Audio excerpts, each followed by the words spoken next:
Hey, what's going on, my fellow smokers? Good evening. Man, I'm on my old trusty battle box. Right now is right at 6 p.m. and I'm going to be doing a long night cook. And I got my firebox. We'll look in there in just a minute. I got a little bit more fuel than I actually put in there because guess what? Colorado's supposed to be snowing again tomorrow. And supposed to be getting real cold tonight, but by Thursday, it'll be gone. That's just the way Colorado is. But I am running my DigiQ. I got just a little bit of Kingsford briquettes in there. It's probably like 10. Because I'm going to be doing, and we get back to the firebox in just a minute. I'm cooking everything in pans today. You know, I love to cook in pans. I truly do.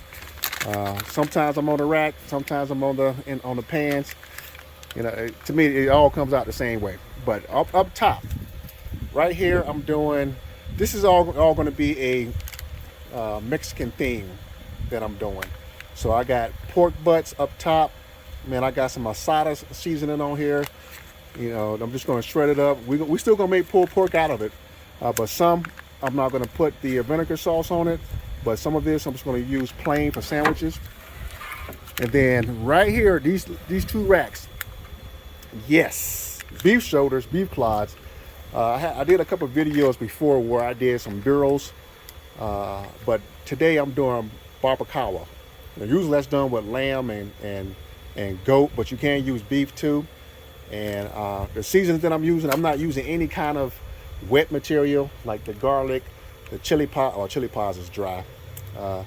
You know, tomato base, tomatoes.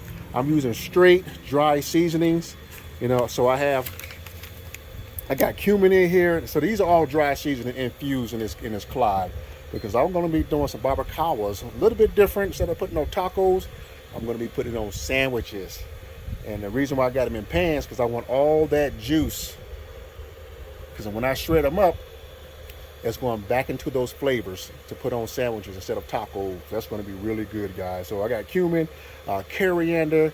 I got some garlic in here. I got some chili powder, oregano. And I also got that good old beef asada seasoning that's also in here too.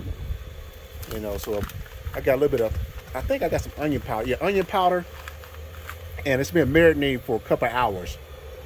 Now you see that red in there? That's that beef asada seasoning that's in there. And of course, salt and pepper. But by the time all this is all crusted up with that mahogany color, that juice level, the juice is going to be almost halfway up. So it's going to be smoking in its own, sitting in its own juice, man. I'm telling you, it's going to be really good. Same thing down here. All right. And of course, running a dry pit. I don't need to put no water down unless I'm doing straight on the racks. But if I do, it's not going to be that much water. Probably a half a gallon or less than that. All right. So let's go look at the firebox.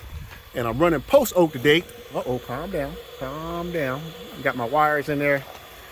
And I'll show you the fans, what I'm using to monitor throughout the night. All right. Okay, come on, baby. So I got a little bit more fuel than I actually have because I am gonna be putting on some more meat, some wings in the morning, called my mojo wings. But I am using char logs, man. I'll tell you what. I'm not gonna burn through all this. This section right here, I'll probably burn through this and a little bit of this with char logs. Starting at 6. I started at 6. I should get up about 5 o'clock in the morning. I'm guarantee you, I'm not gonna burn through all this tonight because I'm gonna be smoking at 235, which is my go-to. Especially if it's gonna be kind of cold and I just want to do a long cook. So I'll probably push 12 hours, maybe 14 hours. Yeah, they say, why do you do that? I mean, hey, that's okay. Longer the better. But I usually do that on my night cooks because I don't like to get up in the morning time, throughout the night. Set it for 2:35. By the time I get up in the morning, it's pretty much time to wrap. All right, so I got some char logs in there. It's not that much char logs, probably, I would say 4 pounds, maybe a little bit less. It looks like a lot because they're big. All right. So char logs are right there, guys. If you can get some of those, you need to get them because they burn clean, they burn hot, and they burn a long, I mean really long time. Okay, so I'm using my Inkbird tonight, 3 or 4 probes and 1 pit probe, and also using my DigiQ.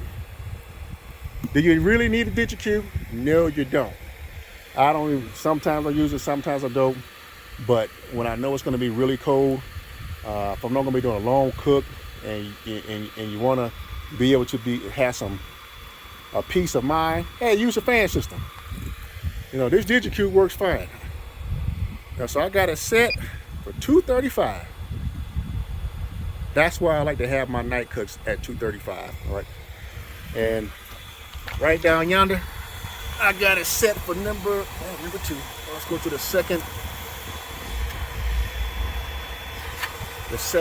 line, which is for low and slow. A little bit more, I get in just a minute. All right, so these are ready to be dropped. That's it. Let's go ahead and drop. Let's pull this back out. All right. Open this up too so I can have a little bit more space. Got some post oak. You know, this is the way I run this battle box in the long weekender. I think man, how long I had this thing? About 3 years now? Yeah, going on 3 years. And it still looks good. You know, I keep my pits clean. I need to come back in and put some Armor All on it so I can shine it back up. But right there. You don't need much. That's all she wrote, guys. I'm gonna let the DigiQ do the rest. Sit back, relax. Let the battle box do the work for you. All right. Oh, let me fix my cords. Good to go. Let's close it up. All right, guys, that's it. Once I close it, I'm not gonna open back up. I don't spray. Leave it alone, and the pit's gonna do all the work for you. I'm just gonna monitor on my phone throughout the whole night. 2:30. Okay, right there. All right, guys. Hey, I will see you about 4 o'clock in the morning. Blessings to you, and have a good night.